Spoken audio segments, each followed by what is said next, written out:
چھبر صاحب، مجھے ایک بڑے عام آدمی کے الفاظ استعمال کروں گا یہاں پہ. ہمارے ملک کی اکانومی جو ہے اس وقت کہاں کھڑی ہے؟ کیا ہم ٹیکنیکلی ڈیفالٹ کر چکے ہیں، ڈیفالٹ ہونے والے ہیں، یا نہیں ڈیفالٹ کر رہے ہیں ہم، یا everything is gonna be like hunky dory in the days to come, یا تھوڑے سے ڈیفیکلٹ ٹائم ہے؟ What exactly is going on? ہمیں ذرا کلیئرٹی دے. دیکھیں، بسم اللہ الرحمن الرحیم. دیکھیں، کسی بھی معیشت کے اندر اکنامک انڈیکیٹرز تو ہوتے رہتے ہیں کہ جی ڈی پی بڑھ گیا، مہنگائی بڑھ گئی، کم ہو گئی، یہ چیزیں چلتی رہتی ہیں.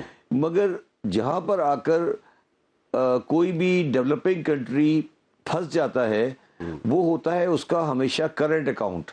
کرنٹ اکاؤنٹ کا مطلب ہوتا ہے کہ وہ کتنے ڈالر ملک میں کما رہا ہے اور کتنے ڈالر وہ ملک سے خرچ کر رہا ہے. اور میں آسان کر دوں کہ کتنے ڈالر کی اس کی ایکسپورٹ ہے، کتنے ڈالر کی اس کی ریمیٹنسز ہے، اور اس کے سامنے کتنے ڈالر کی اس کی امپورٹس ہے. ٹھیک. پاکستان ایز اے کنٹری، ایک بات آپ لوگ دھیان سے یاد رکھیں کہ جو ایریا آج پاکستان ہے جس کو ہم ویسٹ پاکستان کہتے ہیں، کبھی بھی تاریخ میں 75 سال میں اس کا جو کرنٹ اکاؤنٹ ہے وہ بیلنس نہیں ہوا. مطلب کہنے کا مطلب یہ ہے کہ پاکستان میں ہمیشہ امپورٹ کی ویلیو ایکسپورٹ اور ریمیٹنس کی ویلیو سے ملا کر ہمیشہ زیادہ رہی ہے. تو پاکستان ہمیشہ اپنی امپورٹ کو یا تو انویسٹمنٹ کے تھرو فائنینس کرتا رہا ہے، یا اس کو لون ملتی رہی ہے، یا اس کو ایڈ ملتی رہی ہے، یا اس نے قرضے لیے ہیں. آج 10 فروری 2023 کو پاکستان کے اوپر تقریباً 130 ارب ڈالر کا بیرونی قرضہ ہے جو پاکستان کو ادا کرنا ہے. اور پاکستان کا تقریباً ہر سال میں اگر ہم بہت اچھی طرح مینیج کریں، بہت کنٹرول کر کے مینیج کریں، تو ہمارا امپورٹ کا بل ایکسپورٹ سے تقریباً 10 بلین ڈالر زیادہ ہوتا ہے. اچھا. تو اس کا بالکل آسانی سے مطلب یہ ہوا کہ نہ ہم اپنے قرضے ادا کر سکتے ہیں اور نہ ہم اپنے امپورٹ کو فائنینس کر سکتے ہیں. تو اس کا مطلب ہے کہ ٹیکنیکلی یہ کنٹری ایسی سچویشن میں آ گیا جو کہ ایک ڈیفالٹ کہہ لیں، اس کو جو مرضی گوئنگ کنسرن کہہ لیں، کچھ بھی کہہ لیں، اگر اس کو لون کی ریشیڈولنگ نہیں ملی اور اس کو باہر سے مزید قرضے نہیں ملے تو یہ اپنا امپورٹ کا بل پے نہیں کر سکے گا، اور اسی کو ہم ڈیفالٹ کہتے ہیں.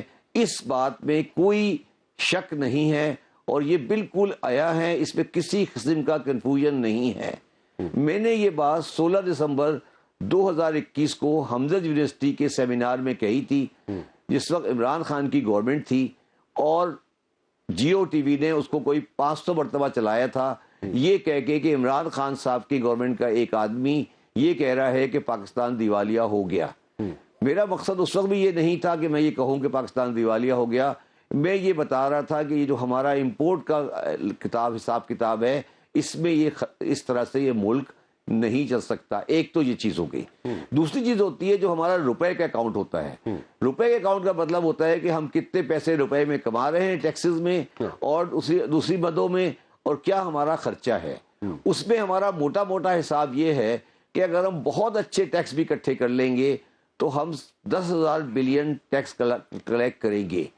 10,000 بلین میں سے ہمیں 5,400 بلین 10th NFC کے تحت صوبوں کو دینے ہیں. تو باقی بچے 4,600. تو 4,600 میں سے ہمارا جو قرضوں کی پیمنٹ آئے گی وہ تقریباً 4,000 سے ایکسیڈ کرے گی.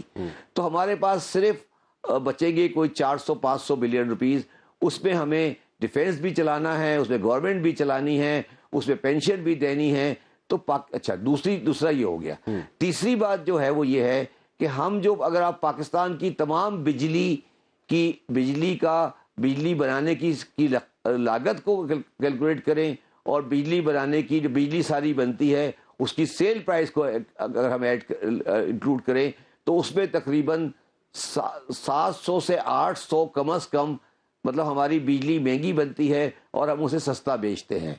تو پاکستان اپنے تینوں اکاؤنٹس میں، کرنٹ اکاؤنٹ میں، دوسرے اکاؤنٹ کو جو روپے اکاؤنٹ ہے فسکل اکاؤنٹ میں، اور اپنے انرجی اکاؤنٹ میں ٹیکنیکلی دیوالیہ ہے, ڈیفالٹ ہے, اور اس کے پاس اب اپیرنٹلی کوئی رستہ سامنے نہیں ہے. یہ ایک ریئلٹی ہے. اگر کوئی آدمی اس ریئلٹی سے آنکھ چرائے گا تو وہ پاکستان کے ساتھ اچھائی نہیں کر رہا, برائی کر رہا ہے. اب ہمیں اس ریئلٹی کو ایکسیپٹ کرتے ہوئے آگے بڑھنا ہے. اچھا, میں نے کہا آپ کہہ رہے ہیں کہ ہمیں سیریس کنسرنز ہیں, ٹھیک ہے جی, and secondly you are using a word کہ ہمیں ٹیکنیکلی ہم لوگ ڈیفالٹ کر چکے ہیں اور اس میں کوئی ifs and buts نہیں ہے. ناؤ یہ تو آپ نے کہا, چلو میں اگر غلط کہہ رہا ہوں تو پلیز کریکٹ بھی, مجھے کریکٹ کر دیجئے گا. میں صحیح کہہ رہا ہوں؟ آپ صحیح کہہ رہے ہیں, اس لیے کہہ رہے ہیں صحیح کہ ہمارے پاس جو ہم چیز امپورٹ کرنا چاہ رہے ہیں ہم امپورٹ نہیں کر سک رہے ہیں. ہمارے پاس ڈالر نہیں ہے اس کو دینے کے لیے. ٹھیک ہے, اوکے. سو اب اس کا کوئی حل ہے؟ یعنی آپ کہہ رہے ہیں اس کا حل بھی کوئی نہیں ہے. سو اگر کوئی حل نہیں ہے تو پھر where do we go from here جی؟ نہیں, اس کا حل بتاتا ہوں میں. ہاں بتائیں. اس کا حل یہ ہے کہ اس کا حل جو ہے وہ یہ ہوتا ہے, دنیا میں, آج کی دنیا میں اس کا حل انٹرنیشنل مانیٹری فنڈ ہے. اچھا. انٹرنیشنل مانیٹری فنڈ جو ہے وہ ایک بیمار مریضوں کا ہسپتال ہے. ٹھیک ہے. وہ کوئی علاج نہیں ہے. جو معیشتیں بیمار ہوتی ہیں ان کو اسپتال میں داخل کر دیا جاتا ہے. ٹھیک ہے. تو آپ یہ بات یاد رکھیں کہ جب انسان بیمار ہوتا ہے نا تو اس کی آزادی ختم ہو جاتی ہے. مطلب وہ اپنی مرضی سے کھا بھی نہیں سکتا, اپنی مرضی سے پی بھی نہیں سکتا, اپنی مرضی سے گھوم پھر بھی نہیں سکتا. ٹھیک ہے. تو پہلے تو آپ یہ لوگ پاکستانیوں کو یہ احساس نہیں ہو رہا کہ جب آئی ایف میں جاتے ہیں تو آپ ہاسپٹل میں داخل ہو گئے ہیں, اب آپ شام کو بیٹھ کے چکن ٹکا نہیں کھا سکتے, یا آپ شام کو بیٹھ کر رات کو 2 بجے تک جاگ نہیں سکتے, اسپتال کی لائٹ 9 بجے بند ہو جاتی ہے. ٹھیک ہے. پاکستانیوں کا پرابلم یہ ہے کہ وہ آئی ایم ایف کے اسپتال میں آ گئے ہیں مگر وہ ابھی سمجھ رہے ہیں کہ ہم ابھی بھی گھر میں بیٹھے. ٹھیک ہے. اچھا, اب آگے چلے. جب ایک آئی ایم ایف کے اسپتال میں آپ داخل ہو جاتے ہیں تو اس کے بعد اس کے 3 علاج ہوتے ہیں. ایک علاج اسے بولتے ہیں ہم سرجری ہوتی ہے, ایک ہوتی ہے اس کی کیموتھراپی ہوتی ہے, اور ایک علاج اس کا یہ ہوتا ہے کہ جی اس کنٹری کو ڈس انٹیگریٹ ہونا چاہیے, یہ اپنے پریزیڈنٹ پوزیشن میں نہیں چل سکتا. یہ پہلے یہ ملکوں میں ہوتا رہا ہے, صومالیہ میں ہوا, ایریٹریا میں ہوا, کہ کنٹریز یوگوسلاویا میں ہوا, ٹرکی میں ہوا, اور وہ کنٹری ڈس انٹیگریٹ ہو گئے. انہوں نے یہ فیصلہ کیا کہ اگر ہم ان کو سپورٹ بھی کریں گے تو بھی یہ نہیں چل سکیں گے اور ان کو ڈس انٹیگریٹ ہونا چاہیے, اور وہ ڈس انٹیگریٹ ہوئے. رشیا بھی ڈس انٹیگریٹ ہوا. ٹھیک ہے. یا دوسرا علاج یہ ہوتا ہے, وہ یہ کہتے ہیں کہ ٹھیک ہے جی آپ اس طرح کریں کہ آپ کے 130 بلین روپیز ہے نا جی قرضہ, آپ قرضے کو ہمیں ری پے نہیں کریں, ہم اس کو آپ سے 20 سال بعد لے لیں گے. ہم سارے جو بولنے والے ہیں جن سے آپ نے لون لیا ہوا ہے ان کو جا کے سمجھائیں گے اور ہمارے کہنے پر وہ آپ کا قرضہ ری شیڈول کر دیں گے. تو یہ پہلی بات ہو جاتی ہے. دوسری بات, ہم آپ کو تھوڑا بہت پیسہ دے دیں گے جس سے آپ کا روزانہ کا گزارا ہو جائے گا. مگر تیسری بات جو وہ کہتے ہیں بھائی یہ جو آپ کی بیماری ہے, جو آپ کو کینسر ہے, اس کا علاج تو کیموتھراپی اور سرجری ہے, وہ تو آپ کو خود کرنا پڑے گا نا, وہ آپ کریں. ہمارا مسئلہ یہ ہے کہ وہ جو علاج ہے کینسر کا یا کیموتھراپی ہے, جب آئی ایف سے ہمارے پاس 4 پیسے آ جاتے ہیں تو ہم پھیل جاتے ہیں اور ہم جا کے وہ کیموتھراپی نہیں کرتے, پھر ہم واپس چلے جاتے ہیں. اس کی وجہ سے پاکستان 21 مرتبہ دنیا کا واحد ملک ہے جو 21 مرتبہ آئی ایم ایف کے پاس جا چکا ہے. شاید ہی دنیا کا کوئی ملک ہو جو اسپتال میں 21 مرتبہ داخل ہوا ہے 75 سال کی تاریخ میں. ٹھیک, چلیں. یہ ہمارا قومی رویہ ہے. اوکے, سو بیسیکلی ہمارا جو ایٹیٹیوڈ ہے وہ that is not serious, and we should accept this thing کہ ہم آئی ایم ایف کے ہاسپٹل میں ہاسپٹلائز ہو چکے ہیں, and we are not ready to buy that. ہم اس کو ایکسیپٹ ہی نہیں کر رہے, ایکسیپٹیبلٹی لیول ہی نہیں ہے. اچھا چلیں, اگر سپور 21 مرتبہ ہماری بات سن لے میری بات, ہماری قوم نہیں کر رہی نا, نہ ہم بازار بند کر رہے, نہ ہم ٹیکس دے رہے, نہ ہم خرچے بند کر رہے. ہم 80 ممبر کی کیبنٹ بنا کے بیٹھے ہوئے ہیں, ہر ایک کے پاس مرسیڈیز گاڑی ہے, تو ہم کہاں کر رہے ہیں؟ ہم نے کوئی ایک قدم اٹھایا جس سے یہ ہم کہیں کہ ہم نے امپورٹ کا بل کم کر دیا. ایل سی آر روکنے سے امپورٹ کا بل کم نہیں ہوتا. قوم کو آپ مجھے بتائیں, کیا آپ پہ سڑک پہ گاڑیاں کم دیکھی؟ قوم نے کوئی ایسا ایکشن کیا کہ ہمارا پیٹرول کا خرچہ کم ہو, انرجی کنزرویشن پلان آیا, کوئی چیز آئی؟ تو یہ تو وہ مریض ہے جو اسپتال میں بیٹھ کر چکن ٹکا کھا رہا ہے بیسیکلی. اگر اس کے ساتھ ساتھ اگر ہم گورنمنٹ، جو بھی گورنمنٹ ہو، کوئی بھی گورنمنٹ ہو، کسی کی بھی گورنمنٹ ہو، ادھر اگر ہم دیکھیں، اس طرف اگر ہم نظر ڈالیں، تو ہمیں کسی بھی گورنمنٹ کا ایٹیٹیوڈ بھی سیریس نظر نہیں آتا. ایسے ہی ہے. اچھا جی، میں اب آپ کو بتاتا ہوں جو بات میں کہہ رہا ہوں اور میں ریپیٹڈلی کہہ رہا ہوں اور لوگوں کو سمجھ نہیں آ رہی. دیکھیں بات یہ ہے کہ جو علاج ہونا ہے اس علاج کے لیے سب سے جو بالکل تیار نہیں ہے اس علاج کے لیے وہ پاکستان کی پولیٹیکل پارٹیز ہیں. ٹھیک. وہ اپنے پولیٹیکل مینڈیٹ، اس میں سارے شامل ہیں، اس میں میں کسی کو ایکسکلوڈ نہیں کروں گا، یہ سارے اپنے پولیٹیکل مینڈیٹ کے لیے میں انٹرسٹڈ ہے. انہیں یہ اندازہ نہیں ہے کہ ہمارے علاج کے اندر کتنا مصیبت ہے اور ان کی پولیٹیکل بیکنگ خراب ہوگی، ان کے جو روڈ میپ ہے وہ خراب ہوں گے، ان کے جو فائنینسیئرز ہیں جو ان کو فائنینس کرتے ہیں، جو ان کے جلسے جلوس کرتے ہیں، وہ خراب ہوں گے. تو یہ اچھا تیسری بات یہ ہے کہ یہ بیسیکلی یہ سارا دن ایک دوسرے سے لڑتے رہتے ہیں، تو ان میں سے اکنامکس پڑھنے والا آدمی شاید ان کے پاس کوئی ہے ہی نہیں. ٹھیک ہے. یہ بیسیکلی صرف شام کو بیٹھ کے یہ فیصلہ کرتے ہیں کہ میں نے کیا پریس کانفرنس کرنی ہے پی ٹی آئی نے پی ایم ایل این کے خلاف اور پی ایم ایل این نے کیا کرنی ہے پی ٹی آئی کے خلاف. ٹھیک ہے. اور یہ ہمارا رویہ آج کا نہیں ہے. جس زمانے میں پیپلز پارٹی اور پی ایم ایل این کا تعلق تھا اس زمانے میں ہم یہی لڑائی اینٹ کتے کا بیر ہمارا پی پی پی اور پی ایم ایل این کا تھا. ہمارا کوئی پولیٹیکل اسٹینڈ نہیں ہے. ہمارے ہاں دو پولیٹیکل اسٹینڈ ہوتے ہیں، ایک پولیٹیکل ایک سائڈ پہ چلا جاتا ہے، ایک پولیٹیکل ایک سائڈ پہ چلا جاتا ہے، اور وہ بات اینٹ کتے کی طرح لڑ رہا ہوتا ہے اور ان کو کوئی آئیڈیا نہیں ہے کہ آگے کیا ہونے والا ہے. میں دوبارہ آپ کو یہ کہہ رہا ہوں کہ جب 16 دسمبر 2021 کو میں نے یہ کہا تھا کہ یہ ملک ڈیفالٹ میں جا رہا ہے تو شاید میں پاکستان میں واحد آدمی تھا. ٹھیک ہے. اب آج آپ سارے مل کے یہ کہہ رہے ہیں کہ ڈیفالٹ میں جا رہا ہے. مجھے یہ بتائیں کہ دسمبر 2021 سے لے کر آج فروری 2023 میں ایسی کیا چیز ہو گئی جو آپ کو پہلے نظر نہیں آئی تھی؟ اگر آپ کو نظر نہیں آ رہی تھی تو یا تو آپ نالائق تھے یا آپ انٹلیکچولی کرپٹ تھے، منافق تھے. تو یہ اچھا اب ان میں سے کوئی بھی آدمی اس کو صحیح کرنے کو تیار نہیں ہے. اب اس پہ جو صحیح کرنے جو سب سے زیادہ نقصان جو اس سارے ڈیفالٹ میں سب سے زیادہ نقصان ہوگا جس آدمی کا، وہ سب سے زیادہ نقصان ہوگا پاکستان کی فوج کا.